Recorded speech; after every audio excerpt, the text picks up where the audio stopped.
Hello, and welcome to my electoral analysis of the 2018 Senate map.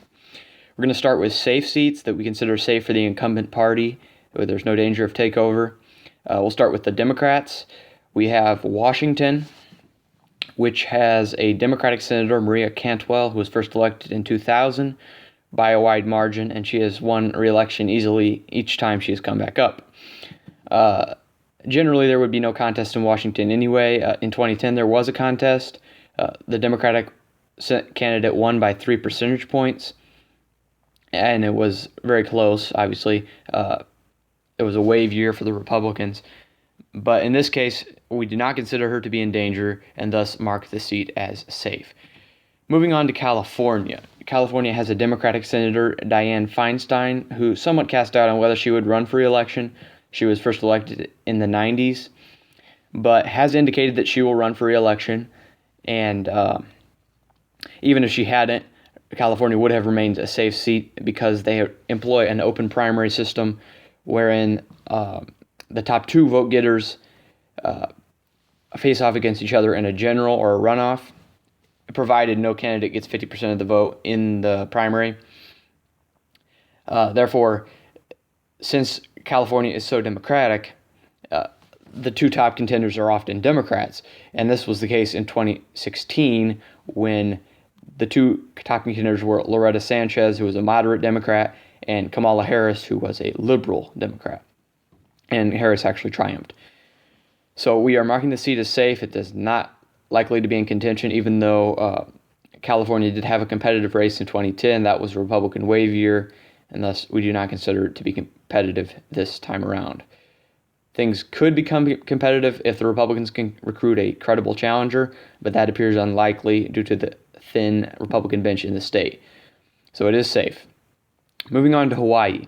Hawaii has a Democratic Senator, Mazi Hirono, who was elected in 2012. She's a first-term incumbent and is very popular in the state. And we mark the seat as safe, obviously, because Hawaii is very liberal, and also because the Republican Party in the state has a very thin, almost non-existent base. There's no credible challenger, even were they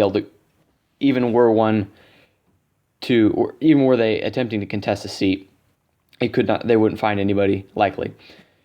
She ran actually against the former Republican governor of Hawaii, who was a top-tier candidate and won by a massive margin in 2012. So we mark the seat as safe. Moving on to New York.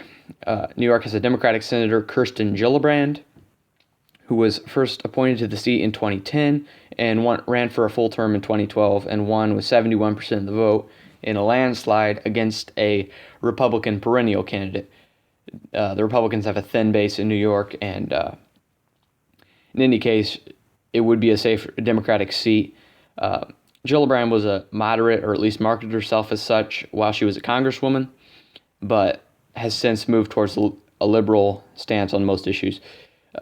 We do not consider her likely to be reelected by 71% of the vote this time, but is nonetheless a very safe seat. Moving on to Vermont, Vermont has an independent senator, Bernie Sanders, who is the most popular senator in the country, and he has no danger of defeat unless Vermont's Republican governor Phil Scott were to challenge him, and even then it's unlikely that Sanders would be beaten. Vermont is obviously very liberal, and it would be an easy victory for Sanders. So we mark that seat as safe. Moving on to Connecticut. Connecticut has a Democratic Senator, Chris Murphy, who was elected in 2012. The Republicans recruited a top-tier candidate, Linda McMahon, against him, and he still won by a wide margin, maybe 10 points. So this seat is safe.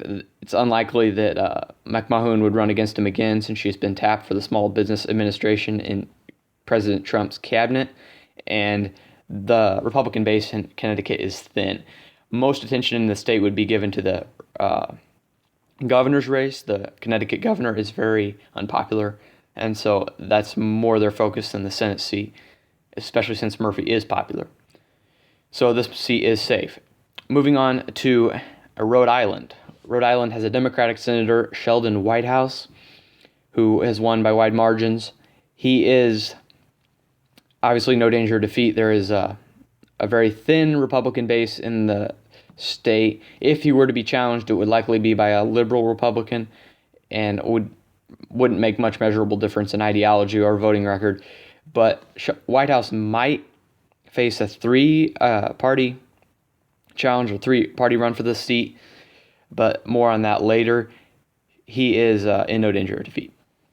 Moving on to Maryland. Maryland has a Democratic Senator Ben Cardin, who was first elected in 2012.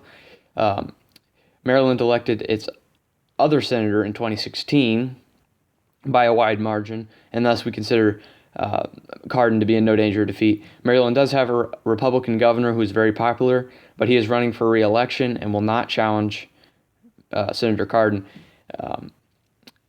for the seat. So this seat is safe. Moving on to Delaware.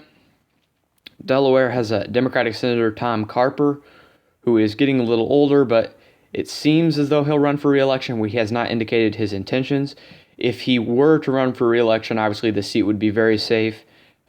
He's won by wide margins each time, even against an incumbent Republican. The only caveat would be if Carper were to retire, in which case the Republicans have a state treasurer, Ken Simpler, who won by 10 points in 2014. And since this is a midterm year, we consider he probably would be just as popular.